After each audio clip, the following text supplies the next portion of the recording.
porque nos han convocado a hablar de algunos riesgos respecto de la libertad sindical, y hay riesgos tan grandes en esta iniciativa que yo llamo una propuesta inmoral, que es el, digamos, mejor calificativo que encuentro sin utilizar palabras altisonantes.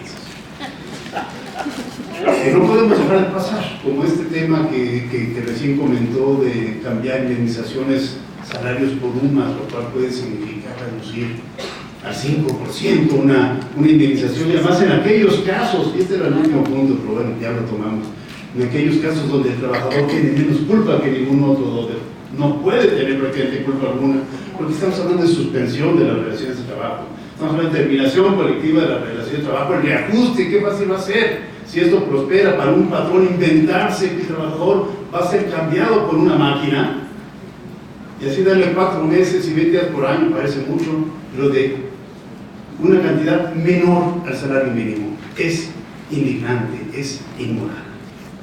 Pero retomemos nuestro artículo 123. Estas fracciones 18, 20 y 22 bis que se modificaron o incrementaron en la reforma de hace un año. Cuando se trate de obtener la celebración de un contrato colectivo, se deberá acreditar que se cuenta con la representación de los trabajadores. Este punto es importantísimo y no está ligado al tema de la huelga, como algunos pretenden. Efectivamente, la fracción 18 habla de la huelga, pero en un párrafo aparte dice categóricamente que si se trata de obtener la celebración de un contrato colectivo, se debe comprobar la representación de los trabajadores, y esto vale tanto cuando se trata de un emplazamiento a huelga como cuando se trata de la celebración y depósito de un contrato colectivo sin que medie el emplazamiento a huelga. Fracción 20 señala varios principios que rigen la actuación de este nuevo organismo de conciliación y registro de sindicatos, y solo destaco 4: independencia, imparcialidad, confiabilidad y objetividad. Un organismo tripartita, por definición, no es independiente, no es imparcial, no es confiable y no es objetivo. Es una vergüenza también que se pretenda darle a un organismo de carácter tripartita las tareas de depósito de sindicatos y contratos colectivos de trabajo. Y la fracción 22 bis habla de la libertad de negociación colectiva. Por primera vez en el artículo 123 aparece directamente como un derecho, como una garantía fundamental de los trabajadores, la negociación colectiva.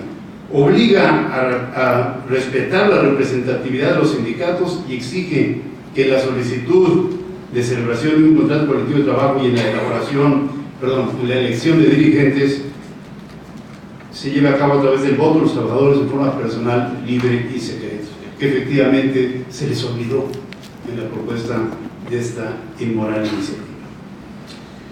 Los 3 temas fundamentales de los sindicatos: libertad sindical, negociación colectiva y huelga, y me voy un poco telegráficamente para poder cumplir con el tiempo.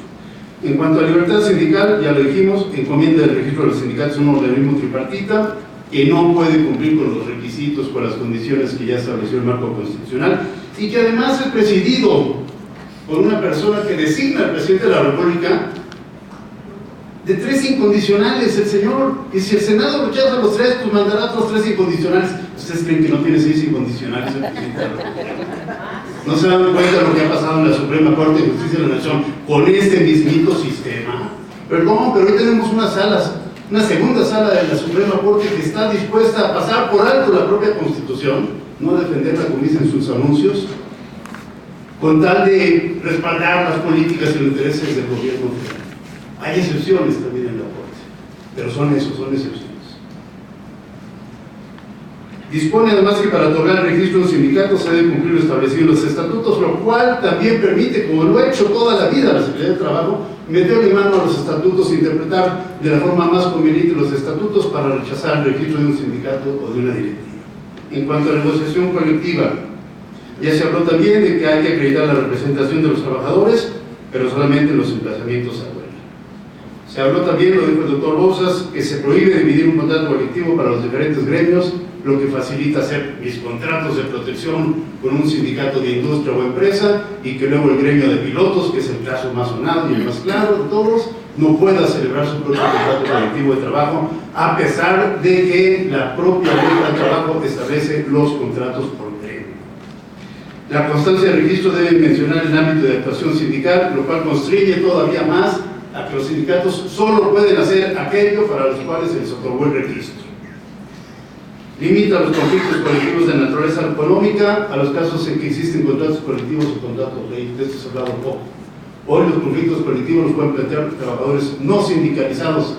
En la propuesta no lo pueden hacer, sino solamente cuando se trata de modificar o extinguir o qué sé yo, un contrato colectivo.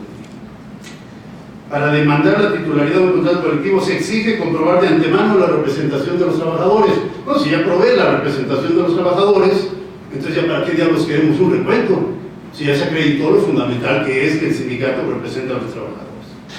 Y además creo una inmunidad, de esto también se ha hablado poco, de 2 años frente a demandas de titularidad del contrato colectivo. Es decir, si me demandan a mi patrón la titularidad del contrato colectivo y al otro sindicato con el que lo celebré, pues una vez transcurrido el proceso de titularidad, independientemente de cómo se haya resuelto, en 2 años nadie me puede tocar, ni a la empresa ni al sindicato. Y les aseguro que hay cientos de sindicatos de la CTM y de la CROC que estarán dispuestos a demandar la titularidad cada 2 años para mantener a la empresa permanentemente en esta situación de inmunidad. Y por lo que hace a la huelga, exige comprobar la representación de los trabajadores antes de que comience a correr el plazo de 48 horas para la celebración de la audiencia. Esto puede prorrogar indefinidamente un conflicto de huelga. Ordenan archivar los emplazamientos a huelga cuando se trata de patrones que no tienen, bueno, personas, no patrones, si no tienen trabajadores no serían patrones, pero nada dice de cómo se acredita esta situación, y la simulación sabemos que es el pan de todos los días, digamos, pan de cada día en el mundo laboral mexicano. Patrones y terceros pueden pedir imputabilidad después de 30 días de que estalló la huelga si el sindicato no la pide. Bueno, yo siempre he dicho que el sistema es negativo y he hablado de una posibilidad muy semejante para que el propio patrón pueda pedir imputabilidad después de 30 días o algún periodo razonable en el cual las partes no se hayan podido de acuerdo para solucionar un conflicto que dio lugar a una huelga. Pero de ahí invitar a terceros a que pidan imputabilidad, pues ¿por qué diablos si no son parte del conflicto? Y hablemos de otros temas, 5 temas rápidamente, me quedan como 30 segundos para cada uno. Prescripción. No se interrumpe la prescripción por la presentación de la solicitud de la audiencia de conciliación, sino por la admisión a trámite. ¿Y qué hay si el trabajador presenta su solicitud al día 59 y este instituto, se le olvidó tramitar y se tardó un par de días más, pues ya prescribió la acción del trabajador, de acuerdo a la letra del proyecto? Pero además, terminado el trámite de conciliación, se reanuda el plazo de prescripción. Entonces tenemos una prescripción doble. Primero, tenemos que presentar nuestra solicitud de conciliación, y si esta no resulta exitosa, entonces tenemos que, continuando con el mismo plazo de prescripción, presentar la demanda ante los juzgados laborales. Terrible el tema de la prescripción. Tutela procesal, 3 puntos rápidamente los menciono. Limita la suplencia de la eficiencia de la queja e impide alegar hechos distintos de los aducidos en el procedimiento conciliatorio. Obliga, y esto lo dijo también el doctor Bouzas, a ofrecer pruebas con la demanda y no permite agregar más pruebas, salvo hechos supervenientes y estas cuestiones, lo cual da una ventaja enorme al demandado. Demandado desde la conciliación sabe qué se le va a reclamar y no se puede cambiar nada en la demanda, y sabe con qué pruebas cuenta el actor, normalmente el trabajador, y de esa manera pues, puede plantear libremente su defensa, conciliarse, no conciliarse, decir, bueno, pues el señor habló del despido, no tiene pruebas del despido, no ofreció testigos, ya no los puede ofrecer. O sea, lo pone en una situación de absoluta tranquilidad al demandado para determinar qué dice en su contestación. Establece la caducidad en 120 días hábiles, que se pueden declarar desde el primer auto hasta oír sentencia, sin importar que se hayan desahogado todas las pruebas del trabajador o que existan tareas pendientes del tribunal. O sea, cada 120 días hábiles el trabajador tendrá que estarle diciendo al juzgado, oye, que no vaya a tocar, impulso el procedimiento. Esta es una carga impropia, es una carga también inmoral para un trabajador, cuando es el propio juzgado, hoy las juntas de conciliación y arbitraje, o el presidente, inclusive la junta que tiene a su cargo el impulso del procedimiento. Subcontratación, ya se ha dicho que la subcontratación ya quedó fuera de la propuesta. Bueno, pues mientras no se convierta en ley, o quede totalmente fuera, pues, todo el proyecto integral, desistan de él o lo que sigue siendo un riesgo el tema de la subcontratación. Y el tema de la subcontratación acaba con todos los derechos laborales individuales y colectivos, se acabó. De la manera que está planteada la subcontratación, con plena libertad, acaba con todos los derechos. Aviso de despido, se suprime la obligatoriedad del aviso de despido y luego se nos quiere engañar con aquello de que todo despido es injustificado como presunción. Bueno, pues eso ya existe, no lo dice así la ley, pero la carga de la prueba de la justificación del despido es del patrón, por lo tanto eso existe desde siempre. Es que no nos dejemos engañar con estas estupideces.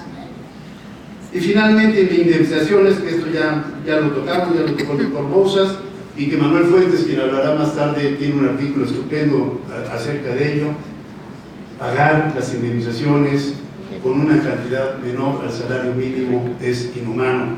Estamos aquí en una sede de la Comisión de Derechos Humanos de la Ciudad de México, así es que es importante terminar con esta reflexión.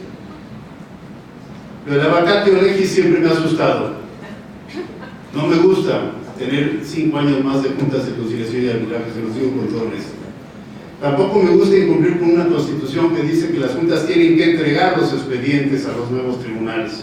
Eso lo dice la Constitución. Y aquí con toda frescura decimos que vamos a sobrevivir, que van a sobrevivir las juntas paralelamente a los juzgados. Pues esto requeriría de una reforma a la Constitución.